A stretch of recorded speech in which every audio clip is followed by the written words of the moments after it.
Hi, I'm Adam Spencer, and welcome to Day One, the podcast that spotlights Australian startups, founders, and the organizations that empower Australian entrepreneurship. We go back to the beginning to tell the story of Australia's most inspiring founders and how they built their companies. You're listening to a special interview series as part of a documentary W2D1 is producing about the history of the Australian startup ecosystem.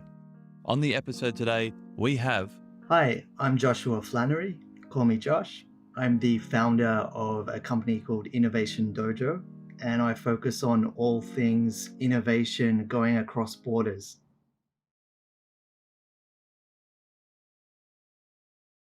So, when did you first get involved in, inverted commas, the startup ecosystem? Right. So I guess unofficially, I was first involved in a startup in Australia back in 2004. And so I was working as a sales or biz dev rep for an ed tech company called Learning Information Systems, better known as StudyLink. So they're basically a SaaS company for universities to manage their international student applications. So I was working for them down in St Leonard's on the north side of Sydney. But I wouldn't really call that being part of an ecosystem. We were sort of isolated down there. And it probably wasn't until fast forward to 2012 when I scored the gig as the first official startup support guy at the University of New South Wales that I feel like I was properly in the ecosystem or part of it. So 2012. Yeah. That seems to be around the time people that I've been speaking to say that things really kicked off. Fish burners started that year. A whole lot of other things all coincided. From your perspective, though, what did the ecosystem look like at that time? Like, what was visible to you? Who were visible? What organizations were kind of grabbing your attention? I guess it was a pretty skewed view from my side because I was working for a university who I guess among a lot of universities were trying to find their place in the ecosystem. The other kind of thing that skewed my view was I was not in the central business district, which is where a lot of the I guess corporate backed and sponsored initiatives like your fish burners and then some of the early accelerators that started coming out, a lot of the higher profile co-working spaces, they're all in and around the CBD. And we were sort of close enough to for people to know who we were, but far enough away to be sort of almost a sub ecosystem in its own down in Kensington there. I guess our lens was twofold. One was, how do we integrate what we're doing with the more mainstream part of the ecosystem that was happening in the CBD? And the other part was, I think in 2012, around that time, there were 3 universities at least that I knew of that came out with their own version of startup support. I mean, there were entrepreneurship themed academic classes before that, but to have actual dedicated staff looking after startups that were not part of a sort of academic credit course, that was the year I think that they started to come out. So there was James Alexander down at Incubate on the Sydney Uni campus. There was me in Kensington, and then there was Rowan McCarthy, I think his surname is, down in University of Melbourne with the MAP program. I think the 3 of us all came out with different versions of inverted commas formal startup support programs, whether they be accelerators, incubators, or something in between. That was a kind of interesting time too, because there was this tension between the type of people running those programs. Like Rowan, James, and I were very much about let's collaborate. How do we make the pie bigger for everyone? And yet, universities by nature at the time were not exactly collaborating with each other, and there was a bit of an elbows up culture. So it was a really interesting time where I suppose people at our level running the startup programs were sort of seen by the uni as the breakaway rebels. Why are you going across and chat having coffee with the enemy, when we're just trying to connect the dots for the startups that we're supporting. Yeah, and then there's just the piece about not being in the city, which was always interesting, and I think it led to maybe some dislocation from a lot of stuff that was going on in the city. But then at the same time, it justified us investing in like a whole lot of great resources for people around our little UNSW ecosystem too. So yeah, it was a really fascinating and fun time. Why did you take on the role of director at Sydney Startup Hub? Yeah. I had come to the end of about 6 or 6.5 years at the University of New South Wales. And it had gotten to the point where I think we'd supported something around the number of 700 or so different companies. We had a full suite of programs. So it wasn't just standalone accelerators, it was a proper triaged funnel of companies from different stages, and even a wider funnel of education above that.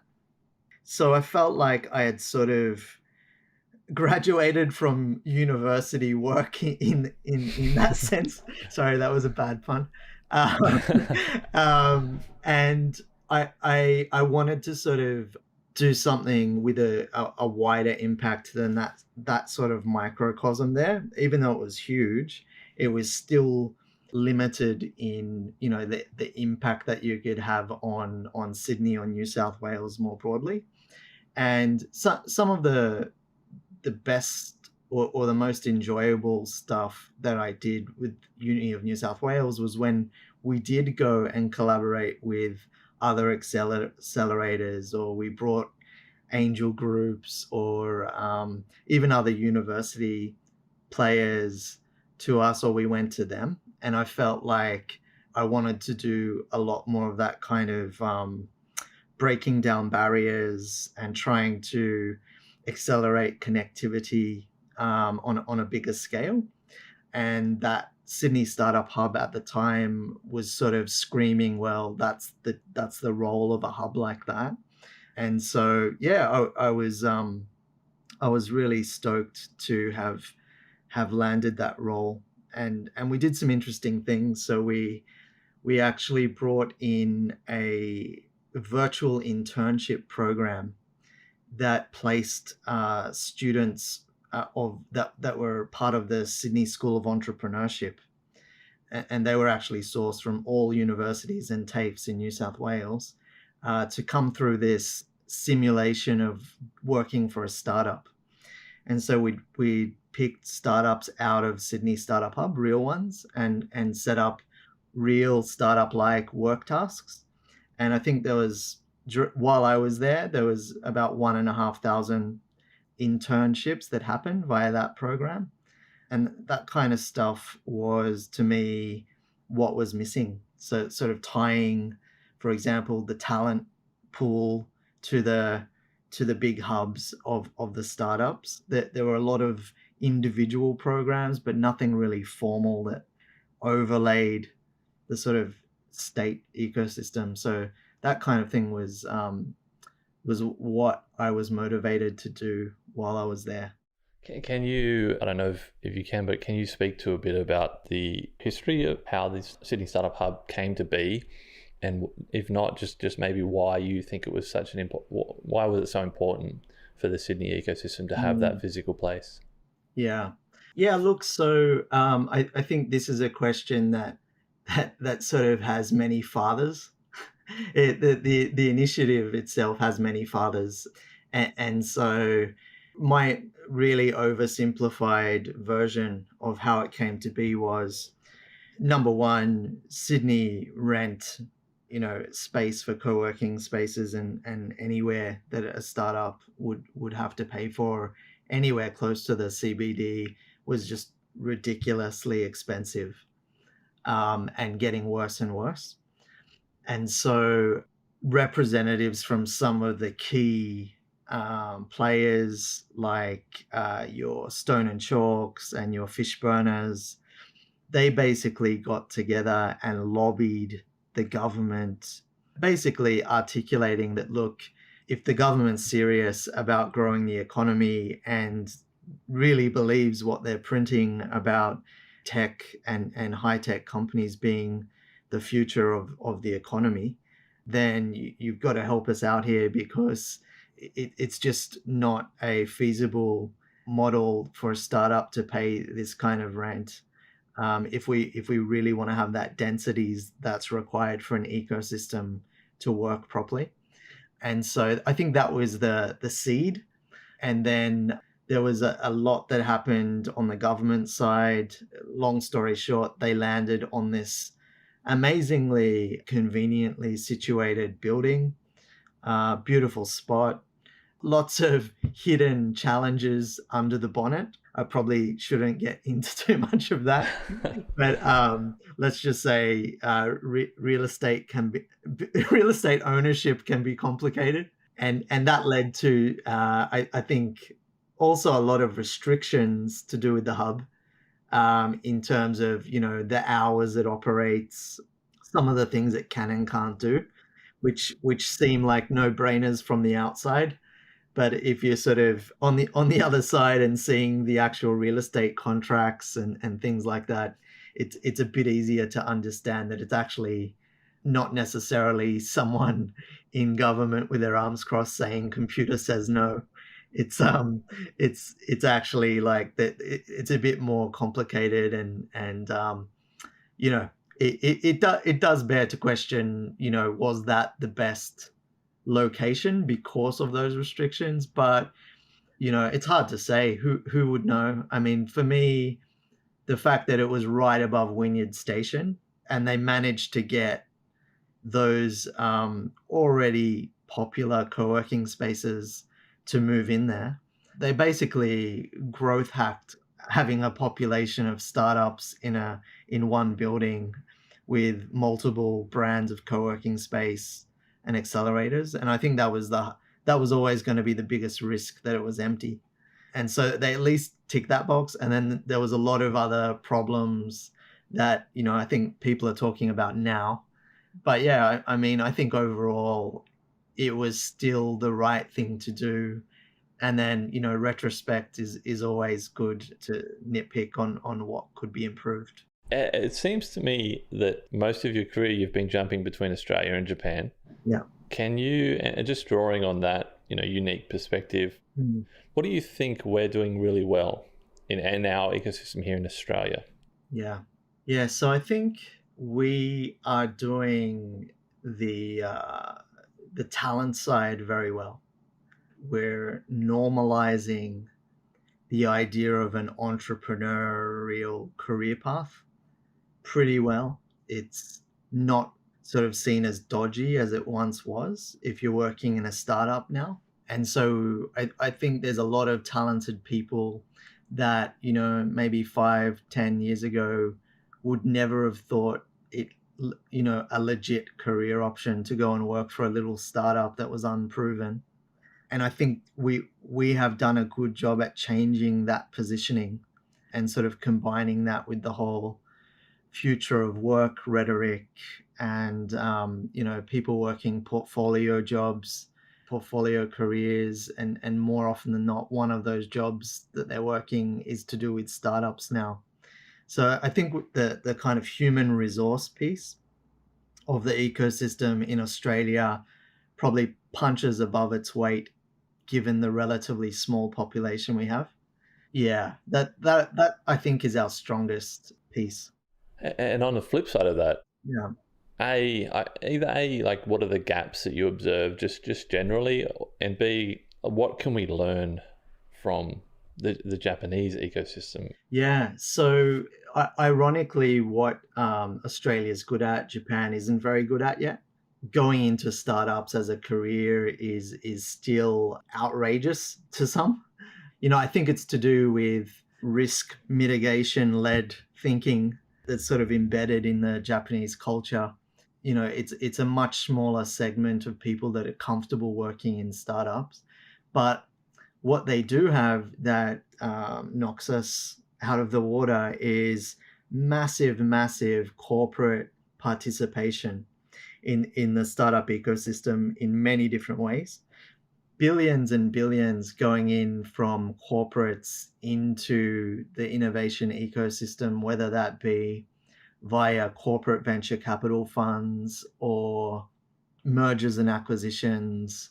So many opportunities to do pilot proof of concept programs with conglomerates that, many of which are bigger than the biggest of our corporates. They've got lots of capital moving around. They are missing, I think, that earlier stage angel investment piece. It's there, but it's much less developed. But yeah, I think just the fact that they've got so much cash, and companies that have startup M&A in their strategies, in their corporate strategies, it makes Japan as a market really attractive even to foreign startups. So there's a lot more startups coming from around the world into the Japan market. And that, I think, in turn is raising the bar for the local startups in terms of being competitive on a global level, because the competition's coming to them. Whereas I feel like that is still developing in Australia. I don't think Australia's made up its mind whether it really wants foreign startups to come in yet. We're still focused on creating and growing our own best. So I guess there's just different levels of maturity in different parts of those ecosystems, which is interesting.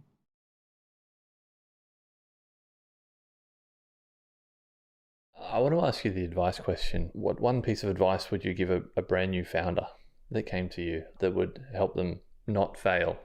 If you're just talking about a fundamental skill to practice and to sort of nurture and try and get as good as you can at, it's just really proactive listening. And I think it sounds like a no-brainer, and it sounds like something you should be doing anyway for all relationships in your life. But it's just amazing how many people are not very good at really trying to listen and read the person on the other side of the table in business context, especially in startups.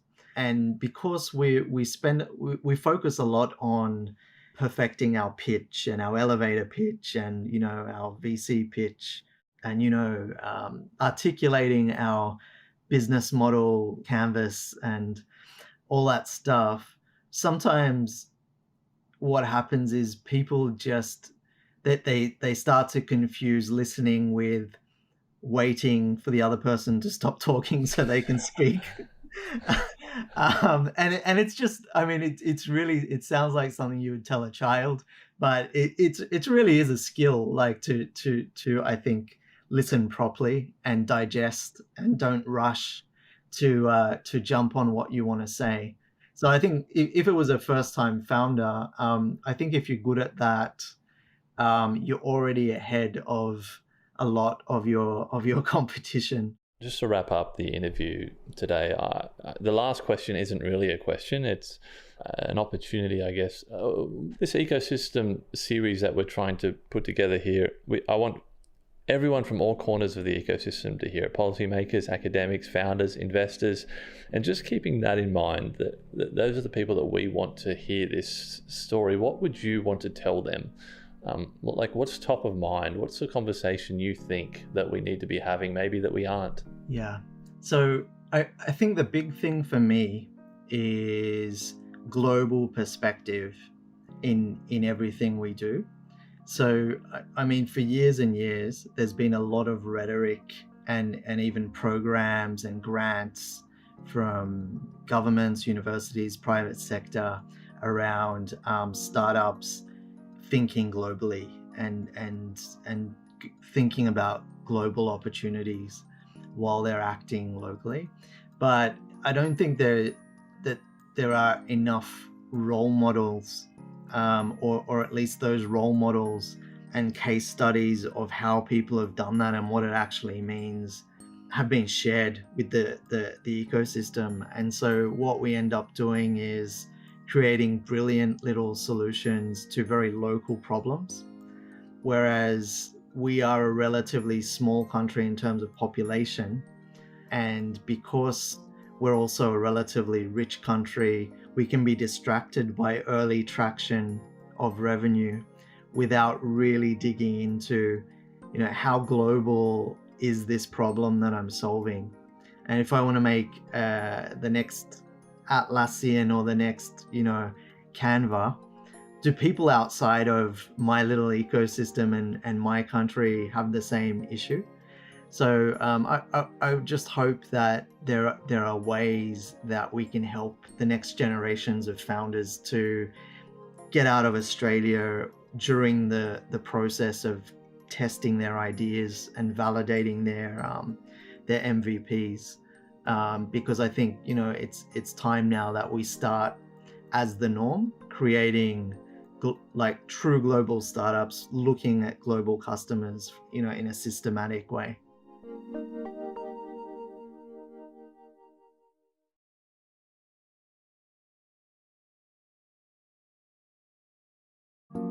I hope you enjoyed that interview. More interviews are on the way. Follow the podcast wherever you're listening right now.